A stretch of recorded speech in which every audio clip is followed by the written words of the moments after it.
Oi, gente, bom dia. Estamos aqui para mais uma aula de história, mas antes disso eu vou dar umas dicas de estudo para vocês.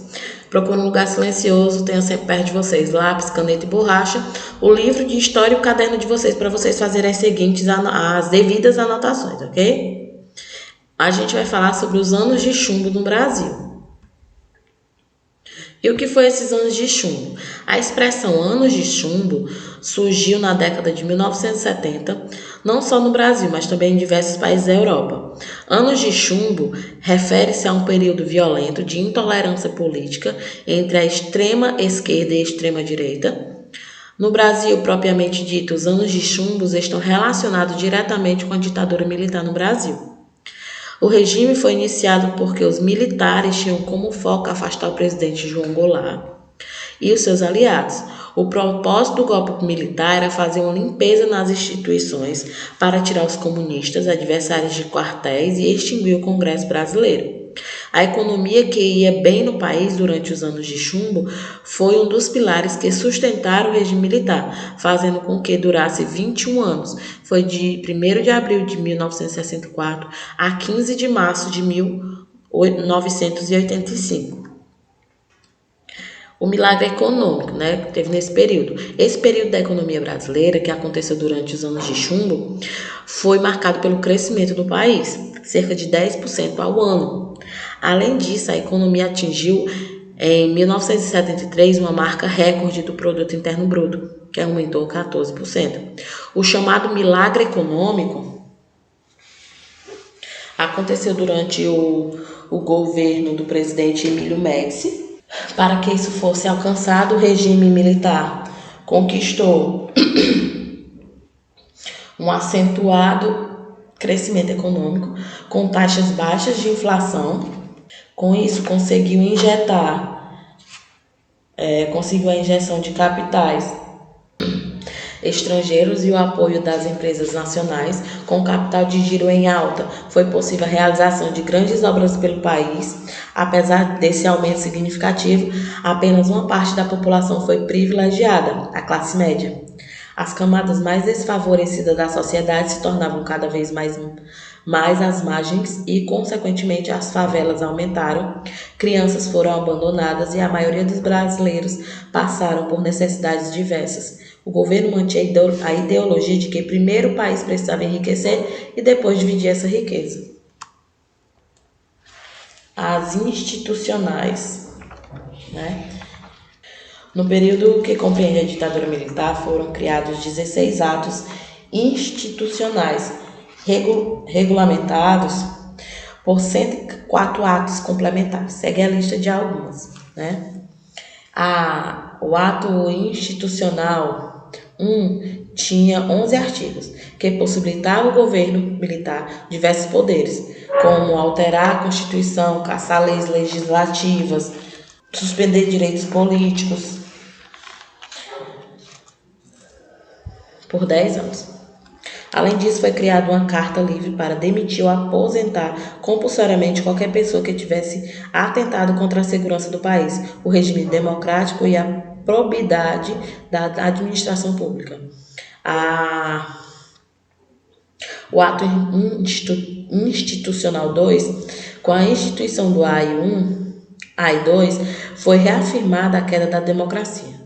Ficou estabelecida a eleição indireta para presidente da República, foi também o fim de todos os partidos políticos e ainda foi determinado que o presidente tinha pleno poder para entrar em estado de sítio por 180 dias sem consultar o Congresso. O ato institucional 3, as eleições indiretas passaram a abranger também a escolha de governador e vice-governador. Os prefeitos das capitais passaram a ser escolhidos pelos governadores. O ato institucional 5, né? O governo proibiu manifestação de todo e qualquer tipo por parte da população e ficou determinado o fim do habeas corpus para crimes que fossem considerados contra o regime militar. Além disso, o presidente passou a deter poderes maiores, como fechar o Congresso Nacional e caçar mandatos dos parlamentares. O ato institucional 13, esse ato institucional foi um dos que mais marcaram os anos de chumbo. Ele determinava a expulsão do Brasil de qualquer cidadão que resistisse e contrariasse o regime militar. Então, esse ato institucional foi o que fez vários brasileiros ser exilados do Brasil, né? Foram alguns cantores foram exilados do Brasil porque eles achavam que as letras das músicas deles eram ofensivas ao governo, né? Um deles, um cantor conhecido, né, que todos nós conhecemos, todos nós assim da minha época, né? Não sei vocês, mas Caetano Veloso, ele é conhecido, todo mundo conhece Caetano Veloso. Caetano Veloso, ele foi exilado após ter uma série de suas composições censuradas pelo regime militar. Em dezembro de 1968, Caetano foi preso junto com Gilberto Gil. Ambos foram acusados de terem desrespeitado o hino nacional e a bandeira do Brasil. Os dois músicos foram soltos apenas em fevereiro do ano seguinte. Depois de liberados da prisão, Caetano e Gil fizeram um show de despedida em julho de 1969. Logo após a apresentação, os dois partiram para o exílio na Inglaterra, acompanhados de suas mulheres. Os dois casais se estabeleceram em Londres e ficaram exilados até eles só retornaram para o Brasil em 1972. Chico Buarque também, outro cantor famoso, ele foi detido em 68. Foi um músico interrogado sobre suas atividades pessoais e artísticas. Em janeiro de 69, depois de obter a autorização dos militares, Chico Buarque seguiu rumo para a França para apresentação em Cannes. Então ele ficou exilado na Itália, onde passou a viver com a família. Um presidente, que foi nosso presidente também, Fernando Henrique Cardoso, ele também foi exilado, ele foi para o Chile. Ele ficou lá até 1967, depois seguiu para a França. Um ano mais tarde, ele retornou ao Brasil, né? Oscar Niemeyer também, ele foi perseguido pela ditadura militar. Glauber Rocha, ele também foi perseguido e exilado. Leonel Brizola, também, que ele foi um político brasileiro também. Ele resistiu ao golpe. O deputado deixou o Brasil em 64 para viver no Uruguai. Depois do país latino, ele ainda passou pelos Estados Unidos e Portugal. Ele só retornou para o Brasil em 1979. Então, esse ato institucional, o AI-13, ele determinava assim, a expulsão. Todo aquele que eles achavam que não era de acordo com a doutrina brasileira do momento, né, com a ditadura, eles eram perseguidos, eles eram presos e até mesmo exilados do país, eram expulsos do seu país natal. Os militares no poder. Os chamados governos militares ou golpes de regime militar brasileiro estiveram no poder de 64 a 85. Estabeleceram na política brasileira em uma ocasião em que o país estava mergulhado em uma de suas piores crises. Nos primeiros meses do ano de 64, o golpe de 64, entendido pelos militares como Revolução de 64, foi uma insurreição de setores das Forças Armadas Brasileiras contra o governo de Jango e suas propostas. Essas propostas, diga-se de passagem, também tiveram apoio de outros setores das mesmas Forças Armadas. O golpe foi dado no dia 31 de março, completou-se no 1º dia de abril de 1964. E o primeiro presidente, militar, da ditadura militar, foi o presidente Castelo Branco. Ao poder, foi resultado da articulação golpista contra o governo de Jango. Castelo Branco foi eleito de maneira indireta. Não foi o povo, não foi os cidadãos que foram lá, voltaram e colocaram ele no poder. Não, foi através de um golpe militar. E seu governo foi conduzido de forma a implantar a base de repressão no Brasil. Para isso foram decretados alguns atos institucionais, quais eu citei alguns agora há pouco, durante seu governo. Além disso, foi implantada uma política de austeridade. a fim de conter os gastos do governo, o salário do trabalhador e reduzir alguns dos seus direitos, né? Humberto Castelo Branco ele tornou-se presidente poucos dias depois do golpe de 64, movimento que articulou grupos golpistas nos meios militares e civis e que resultou na deposição do presidente Jango. Essa articulação golpista contou também com grande participação dos Estados Unidos, conforme comprovação da documentação existente nos dias de hoje. Após o golpe, o Brasil foi governado de maneira provisória por Ranieri Mazzilli, presidente da Câmara dos Deputados, até a realização de uma eleição indireta em 11 de abril. Nessa eleição, Castelo Branco concorreu à presidência com Juarez Távora e Eurico Gaspar Dutra e foi eleito com a maioria absoluta dos votos. A posse de Castelo Branco aconteceu oficialmente no dia 15 de abril de 64. A repressão aumenta, né, com o ato institucional 2 e 3. O A1 tinha um prazo de validade, durou só até o dia 31 de janeiro de 66. Isso dava esperança para aqueles que acreditavam que o Brasil retomaria o caminho da democracia. O A1, inclusive, nem havia recebido numeração na época, pois acreditava-se que seria o único decretado. A junta militar, porém, possuía outros pontos para o Brasil. E o regime, que já era duro, endureceu-se ainda mais. No final de 65, foi decretado o ato institucional número 2, que representou uma resposta do governo Castelo Branco. Aqueles que exigiam o endurecimento do regime, a partir do ato institucional 2, o executivo teve seus poderes reforçados e foi determinado que a escolha para presidentes aconteceria de maneira indireta.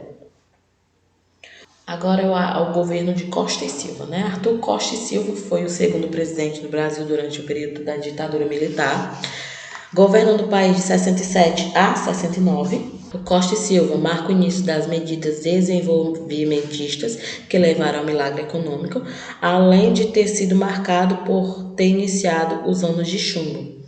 Ele era conhecido como linha dura, né? Período de maior repressão da ditadura militar.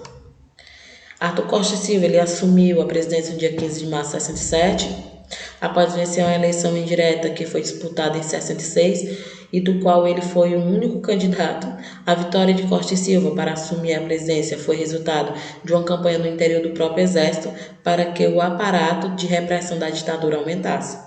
O governo antecessor, que foi Castelo Branco, é erroneamente enxergado como um momento de pouca repressão, mas na verdade estudos mostram que se tratou de um período de transição no qual o aparato repressivo era estabelecido de uma maneira que não causasse ruptura no regime com a sociedade civil.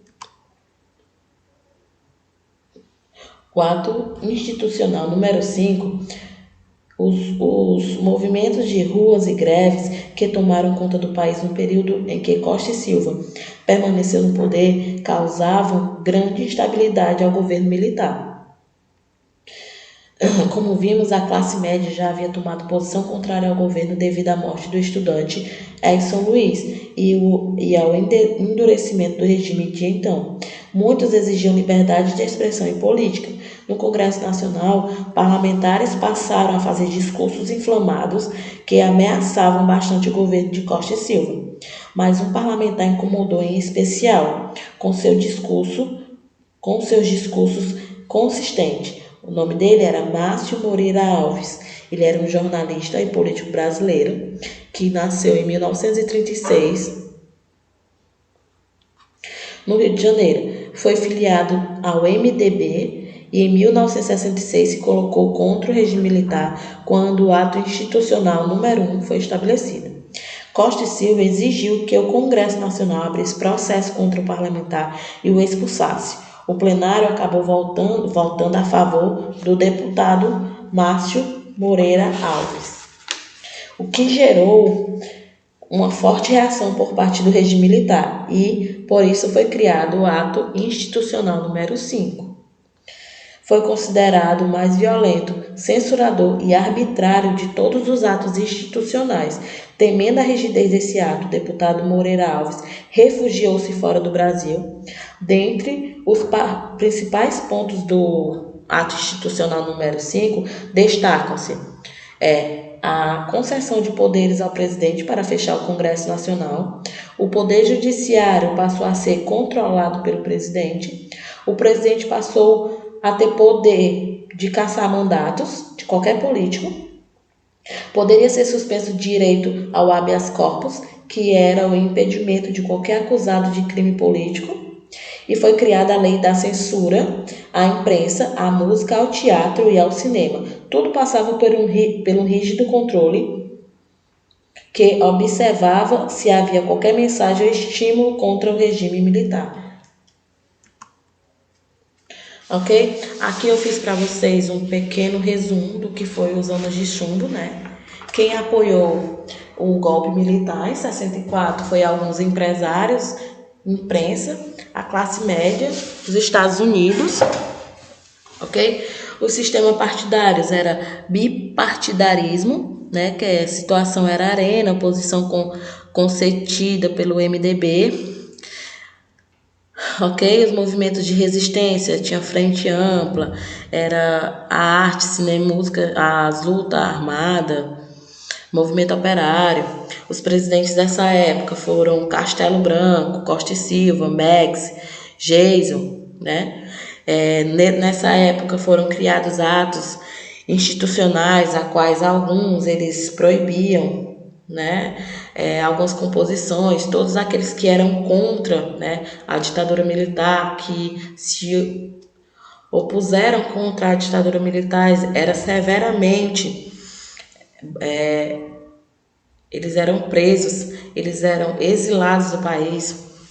As consequências foram corrupções não investigadas, milhares de pessoas que foram mortas e desapareceram assim, sem nenhuma explicação, a alta inflação, o endividamento do país, ok? Eu espero. E teve muita censura, tortura, sequestro durante esse período, ok? A nossa aula, galera, foi até este assunto, mas se vocês quiserem rever essa aula ou as outras, acessem www.escolapequenospassos.com.br. Não esqueça de acessar a nossa agenda eletrônica, pois lá vocês irão ter a atividade diária de vocês, e eu espero que vocês tenham um bom dia de estudos. Gente, leia o capítulo, como toda vez eu digo, tanto aqui como em sala de aula. Leiam um capítulo, façam um resumo, não é copiar o que você está lendo, e sim você escrever o que você entendeu sobre o assunto. Isso é você fazer um resumo e anotar as dúvidas, o que você entendeu, o que você não entendeu, para juntos nós podermos tirar as dúvidas, ok? Então até a próxima aula, tenha um bom dia de estudos.